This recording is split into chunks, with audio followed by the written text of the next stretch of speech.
Método científico. En resumen, el método científico nos ayudará a entender fenómenos, buscar explicaciones y comprobar si algo es cierto o puro floro.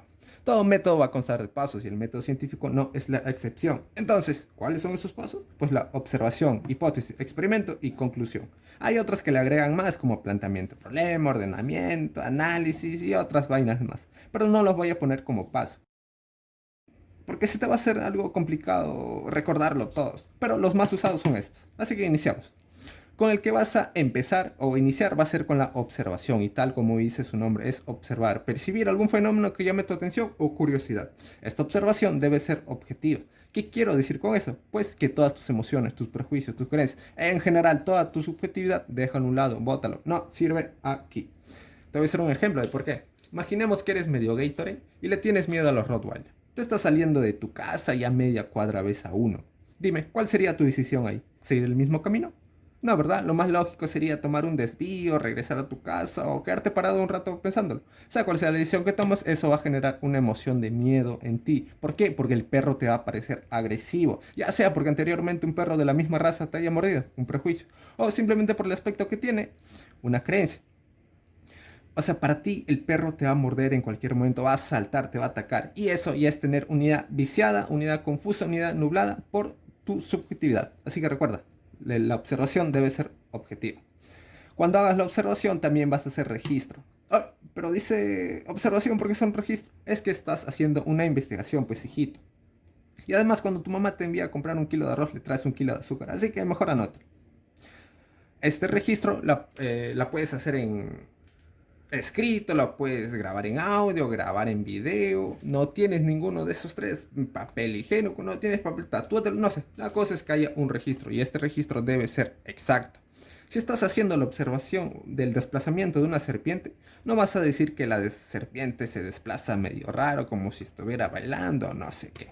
Así nadie te va a entender. Entonces, algo mejor sería decir que la serpiente se desplaza de manera lateral y ondulatoria, siguiendo un patrón que va desde la cabeza hasta la cola. Se entiende mejor, ¿verdad? Pero principalmente porque vas a hacer este registro es porque va a ser tu matriz. A partir de la observación se va a hacer la investigación. Este es el punto de partida y va a ser tu mesa de trabajo, tu base de datos. Esta observación también va a generar una pregunta, una duda, una inquietud. ¿Por qué es que sucede? ¿Cómo es que sucede? ¿Para qué sucede? Pues toda pregunta va a querer su respuesta. Y esa respuesta la vas a buscar en la hipótesis. Hipótesis también llamada posible respuesta o candidato a ser respuesta, perdón. Ojo, es posible, no es una respuesta absoluta. ¿Ya? Lo primero que vas a hacer aquí va a ser revisar escritos de otros científicos. Es muy posible que otros científicos hayan tenido la misma observación que tú y ya hecho la investigación. Pues así que no vas a hacer Gilda hacer una investigación que haya sido investigado porque ya encontraste la respuesta. Pero si solo encuentras una parte o la mitad, entonces vas a hacer observaciones adicionales. En caso de la serpiente, pues no solo vas a anotar el desplazamiento, sino que también vas a hacer la superficie en la que se desplaza o el género o familia al que pertenece a esa serpiente y cosas así. Pero si eres salado y no encuentras nada, entonces te la vas a rifar con las posibles respuestas. Tu mente se va a imaginar de todo, desde racional, irracional, lógico, ilógico, pendejas, te van a aparecer de todo, pero tú solo vas a escoger una, la que sea racional, la que se pueda experimentar y la que tenga un carácter predictivo. Ejemplo, estás saliendo, bueno, te has ido de viaje a la selva, ¿ya? Le estás tomando foto con tu amigo, le estás tomando foto al paisaje, todo, y tú sientes que te empiezan a picar por todos lados, te empiezan a molestar, te empiezan a terminar total. Volteas a ver a tu causa y no le pica nada, él está chill, está tranquilito ahí. Cuando hagas cuando te lances una posible hipótesis, no digas que de seguro es porque es tan feo que ni los zancudos lo quieren, ni que los zancudos tuvieran gustos, no, no seas mongol. Algo mejor sería decir que, de seguro es porque los zancudos prefieren algún tipo de sangre, así que si es que traemos a un amigo más que tiene el mismo tipo de sangre que él, entonces tampoco le deberían picar a él. Pero como no sabes si es cierto tu hipótesis, entonces, ¿qué toca? Probarla, evaluarla. ¿Dónde? En el experimento. En el experimento se va a testear tu hipótesis. Aquí voy a recalcar algo. Es que hay quienes piensan que el experimento se puede hacer así por así, que tiene que ver necesariamente con reacciones químicas y otras vainas.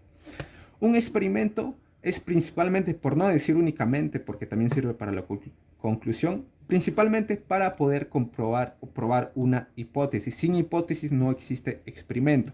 No se puede hacer experimentos al aire, así por así. Ten eso en cuenta, ¿ya? Así que seguimos. En el experimento vas a replicar el fenómeno de manera controlada para que tus resultados sean confiables y no hayan sido mera coincidencia. Cuando hagas el experimento, generalmente se va a contar con dos grupos. Estos dos grupos deben ser lo más similar posible. No digo igual porque no existe nada igual, ¿ya? Entonces, el primer grupo se va a llamar el grupo control y el otro el grupo experimental. Al control no le vas a hacer nada, así como tú en un tono cerca una flaca, no haces nada. ¿Por qué? Porque va a ser tu referencia. Vas a hacer la comparación. ¿Con quién? Con el grupo experimental. A este grupo, a este sí le vas a meter mano. Ok. Es que le vas a aplicar algo llamado variable experimental. ¿Y qué es esa vaina? Pues es lo que vas a manipular o cambiar con la intención de ver un efecto en el fenómeno que estás estudiando. Ahora mismo no te voy a hacer un ejemplo de esto porque eso va a ser muy largo. Así que al final sí te voy a hacer un ejemplo de todo, ¿ya? Así que seguimos.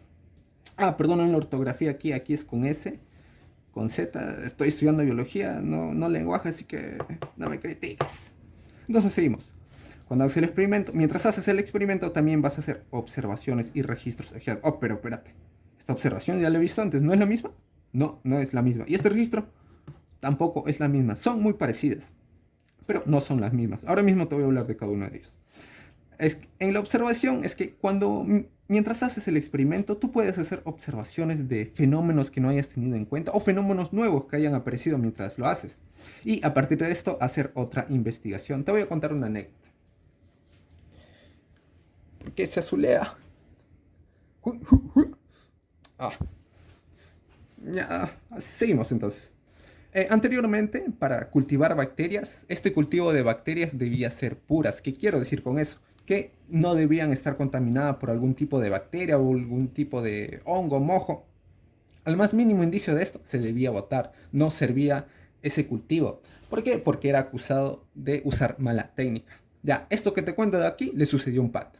Un pata estaba ahí cultivando su bacteria, salió, lo dejó para que aumenten las bacterias, regresó y vio eso. Vio que alrededor de su cultivo, en una parte había crecido un mojo. Un mojo es un tipo de hongo. El patas, no sé qué habrá querido hacer, le habrá querido botar, no sé, pero él observó algo y hizo una observación. Observó que alrededor del hongo no había bacterias, que el hongo libraba una sustancia. Así que él se puso a hacer su experimento, agarró un grupo, perdón, cultivó ya el hongo, ese tipo de hongo, y cultivó ya bacterias puras. A ese hongo le sacó la sustancia, esa parte líquida, su caldo, y eso le agregó a su cultivo de bacterias. ¿Y qué pasó? Pues tenía razón, que la sustancia mataba a las bacterias. Dime, ¿qué hubiera pasado si es que no, si es que hubiera seguido lo mismo de otros científicos? O mejor aún, si es que no hubiera hecho esa observación. ¿Sabes cómo se llamaba ese hongo, ese mojo? Se llama penicilio. Debe sonar, ¿verdad? El penicilina. Ya sabemos que ha salvado muchas vidas y ya, pues el resto es cuento. Así que haz observaciones mientras haces la investigación. Y el registro es que si es que todo sale bien, todo sale ok, entonces esta investigación va a tener que ser comprobada por otros científicos. Y estos otros científicos van a usar también el método científico. Así que tú debes contar con un registro para que sea tu respaldo. A partir de aquí te vas a defender de cómo has hecho el procedimiento. También para que ellos lo puedan replicar. ¿Ya? Y una vez has hecho todo esto, te va a salir un resultado. Ese resultado la vas a analizar para dar finalmente tu conclusión. En la conclusión vas a ver si es o no es, si eres o no eres, si es que se rechaza o si es que se confirma. ¿Pero qué? ¿El experimento? No, aquí va a ser la hipótesis. Se va a rechazar o confirmar la hipótesis. El experimento te ha ayudado, o sea, te ha servido para dar una conclusión, pero la conclusión es para confirmar o rechazar una hipótesis. ¿Ya? Si es que se rechaza, entonces vas a hacer otra hipótesis y seguir con el mismo procedimiento. Pero si eres lechero, ese día no te has bañado, estás apestando a guanaco y se confirma, entonces siempre que se den las mismas condiciones se darán los mismos resultados. Ahora, cuando tú quieres divulgarlo, quieres mostrarlo al mundo, quieres salir del closet, Entonces esto va a tener que ser comprobado por otros científicos. Y estos otros científicos también van a usar el método científico para evaluar para ponerlo a prueba tu hipótesis. Y dentro del método científico que está el experimento, ¿sí? Aquí es donde va a poner la prueba. Ahora, esto no va a pasar solo con un científico, sino que por muchos científicos, por otros cientos de científicos. Ahí es cuando tu conclusión, tu investigación se va a convertir en una teoría. Y una teoría que ha sido puesta a prueba muchas veces no por uno, sino por varios científicos, entonces va a tener un alto grado de confiabilidad. Ahora, habrás escuchado hablar también de ley. A diferencia de una teoría es que la ley solo te va a describir. Una teoría te explica, esto sucede por esto, se da por esto. Pero una ley solo te va a decir, esto sucede así y listo, ahí acabó su chamba, no hay más. Aquí voy a recalcar algo. Algo que muchos docentes confunden es que la teoría evoluciona a ley, pero no es así. Cada uno de ellos son dos cosas distintas, cada uno tiene su propia utilidad en la ciencia. La teoría y la ley sí provienen del método científico, pero tienen una utilidad diferente, ¿ya?